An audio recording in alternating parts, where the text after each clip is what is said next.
Ready हो जाइए, dictation start होगी 5 सेकंड बाद।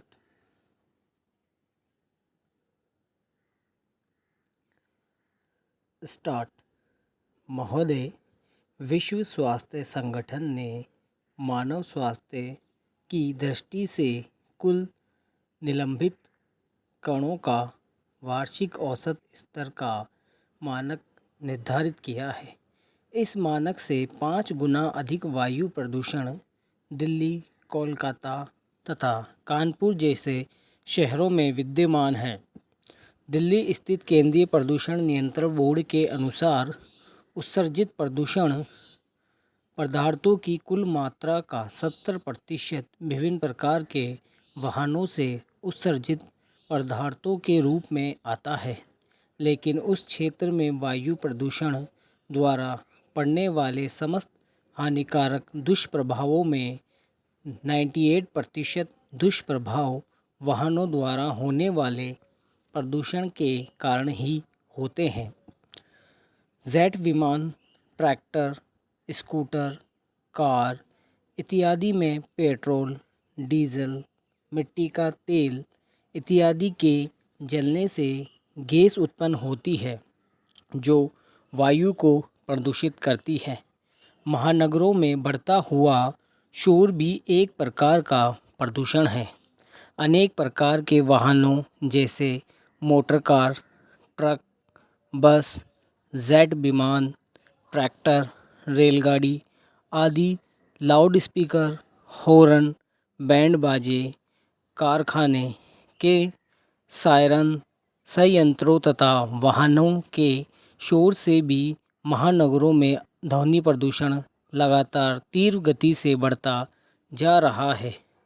अधिक तीव्र ध्वनि से मनुष्य की श्रवण शक्ति का ह्रास होता है, ठीक से नींद नहीं आती है और वह अनिद्रा, मानसिक तनाव, शारीरिक दुर्बलता तथा थकान से ग्रसित हो जाता है।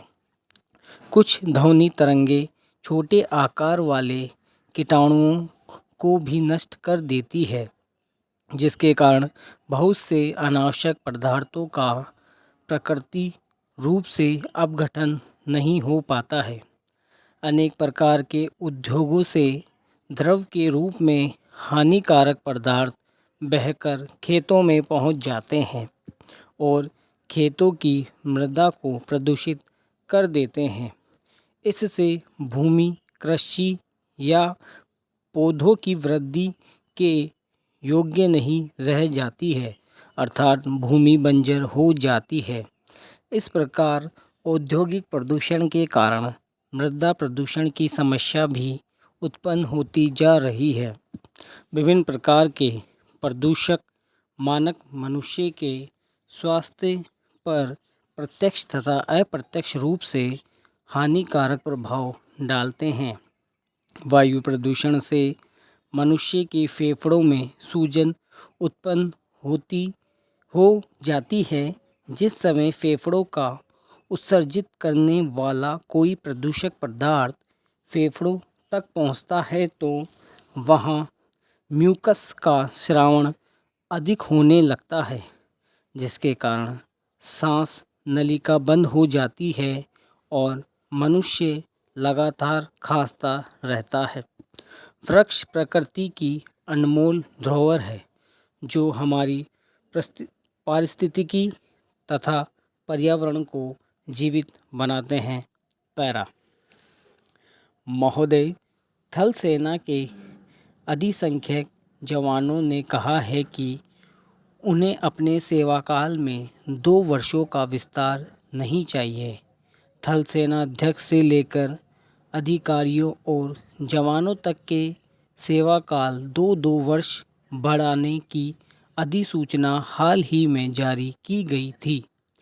इस अधिसूचना के बाद थल सेना मुख्यालय ने देश भर में अपने जवानों का एक सर्वेक्षण करवाया, जिसमें उनसे पूछा गया कि वे 2 वर्षों का सेवा विस्तार लेना चाहेंगे या नहीं।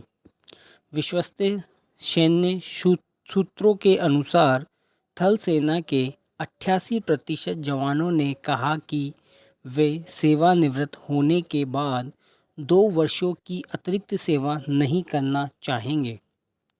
उल्लेखनीय है कि थल सेना के जवानों की अब तक 17 वर्ष की सेवा अवधि होती थी और इसके बाद उन्हें 2 वर्ष रिजर्व के रूप में अतिरिक्त सेवा जारी रखने का विकल्प था।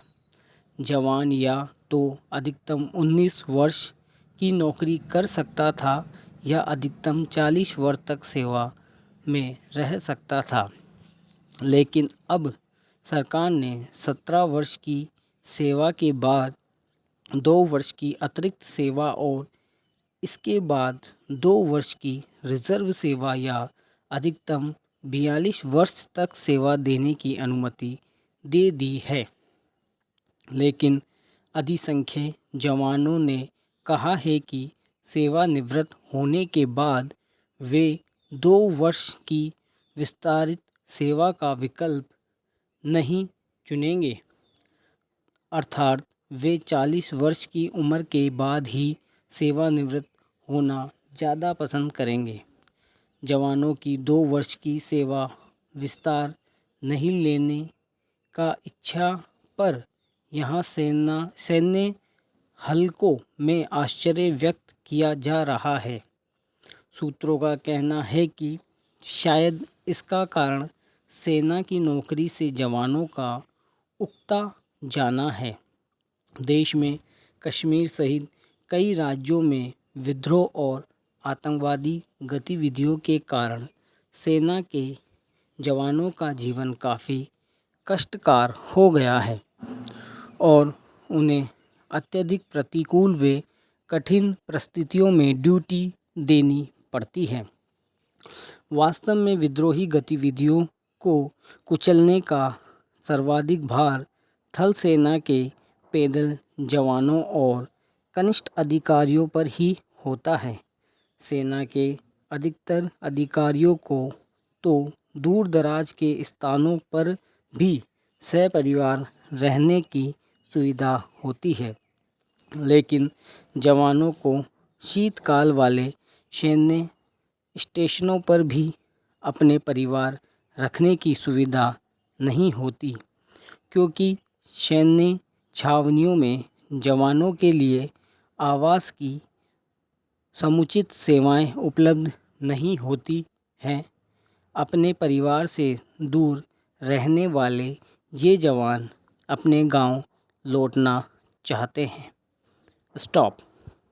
दोस्तों, ये जो डिक्टेशन है काफ़ी टफ़ है, वर्ड भी काफ़ी टफ़ है, तो उसको एक बार ना लिखकर 4-5 बार लिखिए, जिससे इसके वर्डों की और डिक्टेशन की अच्छी प्रैक्टिस हो सके।